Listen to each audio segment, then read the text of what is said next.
Right, so we're right here at the top. It's 10:56 a.m. and the water's about to start in about 4 minutes. Ooh, here comes the mist.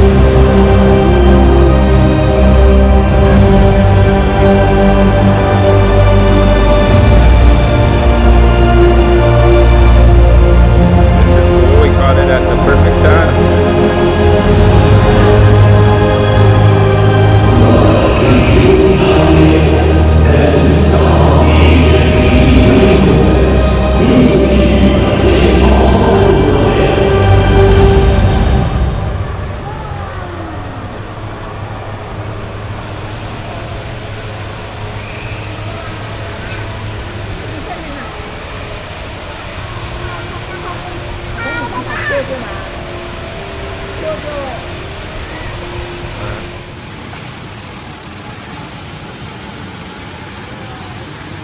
Hey, what's up, guys? Tip and Tara here, and welcome to another episode of us just sitting and talking for a while. Today we are going to talk about something that was really cool on our last trip to Southeast Asia, which is the Singapore airport and our long layovers that we had there, which we're talking about close to 24 hours, and there's a reason why you want to stay that long and have that long of a layover, and Tara will tell you why. Yeah, so Singapore Airport, also known as Changi Airport, is the 7th busiest airport in the world and the 2nd busiest in Asia. If you're going to have a long layover, Changi Airport is a great spot for that because there is so much to do. A lot of it is free, and I think you could, spend a couple days probably in the airport alone. That doesn't even cover going into Singapore to explore. So the airport has 4 terminals plus the Jewel, which you've probably heard of the Jewel before. That's where the waterfall is.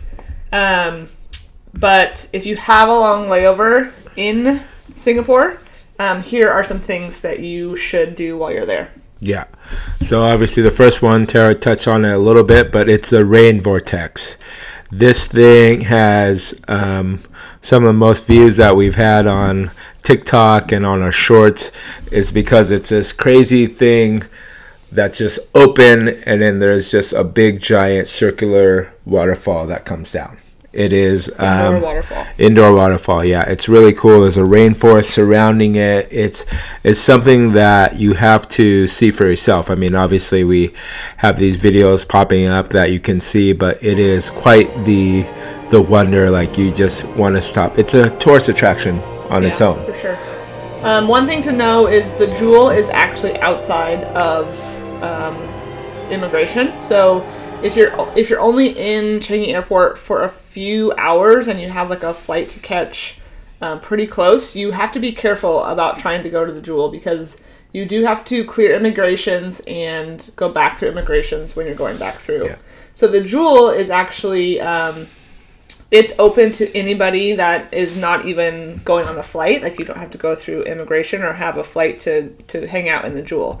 So it's cool because it's kind of separate than a normal airport, and locals and everything like to go to the Jewel to like do things or shop.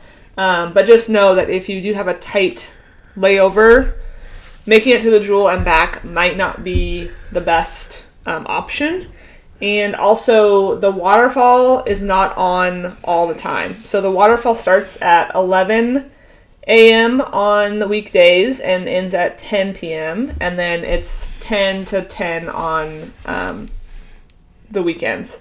So if you're getting in close to 10 o'clock at night, you probably won't even see the waterfall being on, which is one thing that we didn't know when we got there. We were lucky because we had a really long layover, so we got to see it right away, but then it turned off at 10 and it didn't turn on again in the morning, or like it barely turned on before we left for our flight.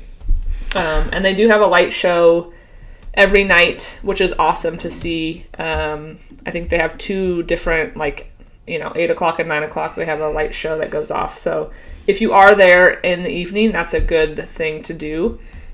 with the lights. Yeah, and it's quite the trek too. I mean, it depends on where you're at in the airport, but the airport's so big. I mean, I'd say it's a good 20 to 30-minute trek from like when you get to your gate. Like, so it's a nice, decent walk. They have like the escalators that will, walk and go a little bit faster, but just be prepped and ready. I mean, one thing I would suggest, depending on the time of year that you go, is to change into shorts and a shirt. If you sweat easily like me, change into shorts and a tank top or a shirt, because you're going to be, if you want to get there and you're walking through this, it gets pretty hot. It's a long walk. It's like walking through LAX.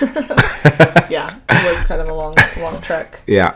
Number 2 to do in the airport there's tons of gardens. So there's a sunflower garden, there's an enchanted garden, there's a butterfly garden, there's a cactus garden. I'm sure there's more. Those are the ones that we went to. But they're all kind of spread out. So those are all between Terminal 1 and Terminal 3.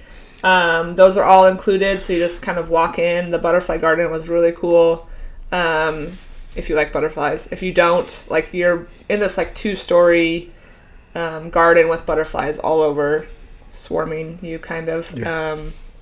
But yeah, it's just really cool to like be in an airport, but also have this feeling of like outdoors or nature right there. So, it's a little bit different than most airports where you're just like inside and not doing a lot of things. Yeah. So believe it or not, they do have movie theaters there. Were there 2? There were 2 separate ones, or were there just one? I think there's 2, yeah. So we think there are 2. We saw at least one of them, but that's something that we didn't take the time to do and stop, and we didn't have that much. They were cleaning it. They were cleaning it, yeah. But it's also like it's a cool feature to have, especially if you're gonna be there quite a long time. But we didn't spend that much time there, and it's a free movie too. So like you have a layover, you don't have to worry about paying it. It's located in T3, Terminal 3, which you're going to learn the terminals are huge. They take trams to get to them, and it's open 24 hours besides when we're there and they're cleaning. So, but it's a really cool feature. We didn't get to experience it, but yeah, that's something you should definitely check out if you have time. Yeah. The next thing is the Canopy Net, which this is also located in the Jewel. It's at the very top of the Jewel. So when you're kind of looking at the waterfall, they have this bouncing net in Canopy Park that you have to pay to enter it, but for kids it looks like it's really fun. So if you look over there, you can see there's like a little jumping net. A bunch of kids are in there. Hard to see through here. The Canopy Walk.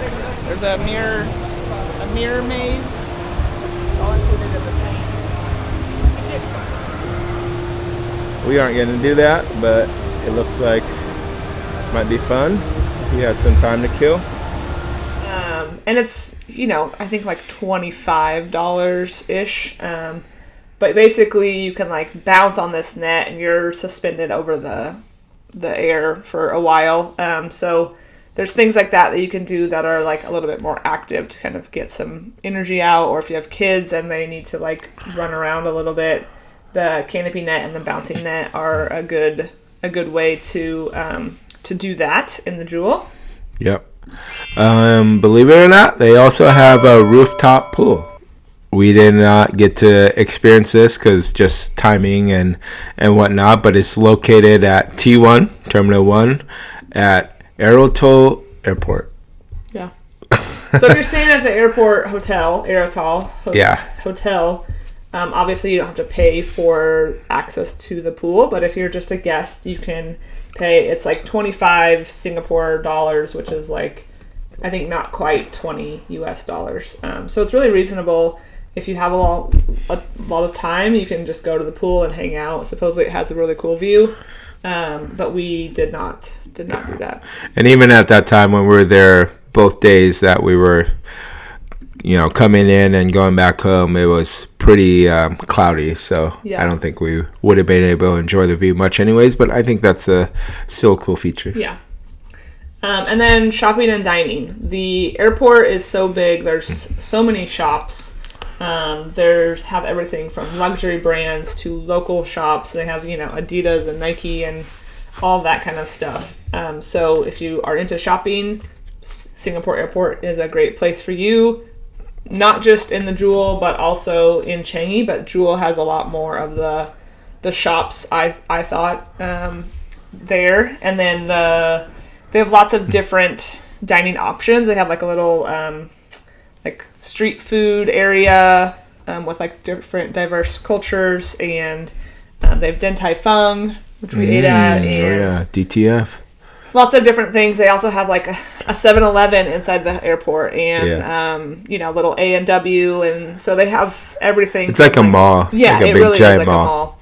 They have everything from like fast food to like fancier upscale options. Which most of these kids won't know what a mall is anyway. Yeah. That watch this.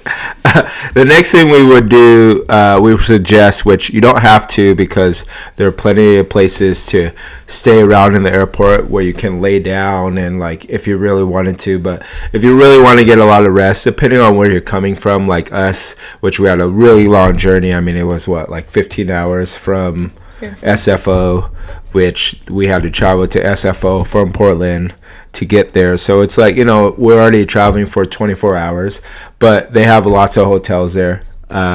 We booked a hotel. We booked Hotel Yotel Air, which we've stayed at a Yotel before in Boston. If you don't know what a Yotel is, it's basically a tiny room that has a bed that converts into a kind of couch and chair, but also it's very, very tiny. So don't expect like the size of the bed. There's like a small little walkway to the bathroom, but then the bathroom is very small. Like so, you got to be really comfortable with your spouse if you're living in there. And it's basically for you're not going to be spending time in the hotel itself. There's no windows or anything. Like you're basically there just to sleep. So. Yeah, the bed is comfortable, and so it just really depends on the type of travel you are. There are plenty of spots in this place. People were sleeping around.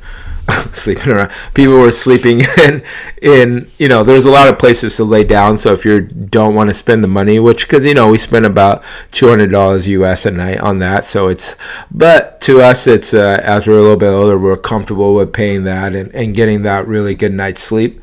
But the Hotel Yotel Air was really nice because it was like literally you can walk out in the lobby and then you saw the fountain coming down. So it was located in the Jewel. Yeah. It's a trade-off, but it's also like we needed it, especially like traveling home with our layover. Like we definitely needed that solid 8 to 9 hours of sleep before we got on plane. Yeah, the snooze pods are probably totally fine. The problem with that is you can't reserve them, so you don't know where they are at the time. So it's kind of like, well, we had 4 of us traveling because his parents were with us, so I didn't think, a snooze pod was going to be the best option. But if you want to save money and you're just on your own, it's probably a perfect option. There's some kind of like hidden off in the corner. I mean, the airport is so big, I don't think you'll have a problem finding that. But because it's so big, there's also a lot of passengers coming in and out of that. But and then obviously you can go outside the airport. There's plenty to see in Singapore, depending on how long of a layover you have. You're going to want at least a couple hours. Obviously, I would say probably more than like 5 to go into the city. And you can, do a tour, or you can rent a taxi and, get down there and do like the Gardens of the Bay or Marina Bay Sands. Some of that stuff. We did not do any of that either time. And if you are transitioning through Singapore with at least 5.5 hours until your next flight, you're eligible for a free Singapore tour. So there's 3 different tours that you can choose from. You do have to sign up ahead of time, and there's a few different like stipulations that you have to be eligible for it. But it's pretty cool. They can like take you around down to the city, depending on what time your flight is. So if you have a good amount of time, check out that. Our timing that we were there didn't really line up with those because we left more middle of the day as opposed to like leaving at like 6 p.m. or something. So we wouldn't have been able to go to that tour. Yeah. So just kind of a few things that you need to know about the airport, little quirks and that type of stuff is which is I've never experienced this before, which it might be at other airports, but going through security at the airport is at your actual gate, like where you're gonna take off. So if you're at like G3 or whatever, that's where the security is, with that you're going to check your bag. So like it might seem confusing, like to us as Americans, like we go to security first and then we go to our gates and you get to hang out and relax. But it's like you get to walk around the airport, and then when you get to your gate, that's when you're going to be going through security and they're checking your bags. And also, so be wary is like if you go through and they check your bags and then you like got to go to the bathroom and go get something to eat, you're going to have to go back out and then come back in. Yeah, and also if you, like, say you buy a bottle of water from the airport, you can't take that through security. Yeah. So you could take the bottle and refill it when you get in there, but you can't just, at like most airports that we're used to, you dump your water out and then you refill it when you're in the airport and you don't worry about it. So that's something to think about. Like if you're buying anything liquid, coffee or that kind of stuff, then you're going to have to throw it out or drink it all before you go through the security. Yeah. Another thing to just realize if you want to go to the Jewel, which is where basically all the action happens, is it's outside of immigration. So you're going to have to fill out that immigration form. And then also just be careful with timing, right? Because you were staying at Yotel Air, and it was a good 20-minute walk, 25-minute walk. So like we had to plan for that, and then getting through security and whatever it is. But like you just got to make sure you realize it's a big giant place, and then even though it's still part of the airport, like it's a different spot. So you got to leave immigration and all of that. So the SkyTram is free that you can take. It goes from T1 to T3, which we took so that we could explore the whole airport, so we could go see the butterfly stuff, and it's pretty quick. It runs on time, so there's nothing that you got to worry about. That's a nice feature. Yep. And then everything closes at 10 p.m. So just realize that the first night we were there, luckily it was like right around 9 o'clock, 9:15, but we got to go to Din Tai Fung and actually get some food in. But like you should think about that food wise, depending on when you're coming in. If you're like us and you like to eat, and then one thing that I did was there was that, I can't think of the name right now. Hopefully I got a picture I can pop up. But like the Chinese jerky place, they have them everywhere there. It's expensive jerky, but it's really good. But I made sure I bought that, and then I was able to snack on that, because it's going to be hard to get food if you don't leave the airport.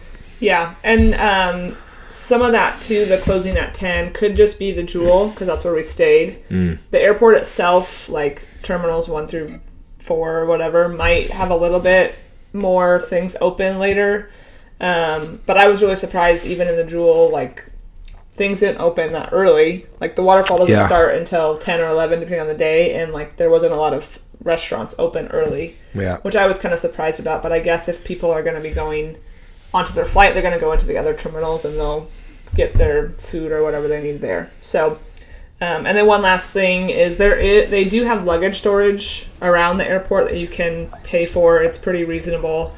I wrote down the price. We can jot that down on here when we show you. But so if you do have a lot of luggage and you don't want to lug it around on your layover, that's a good option for you.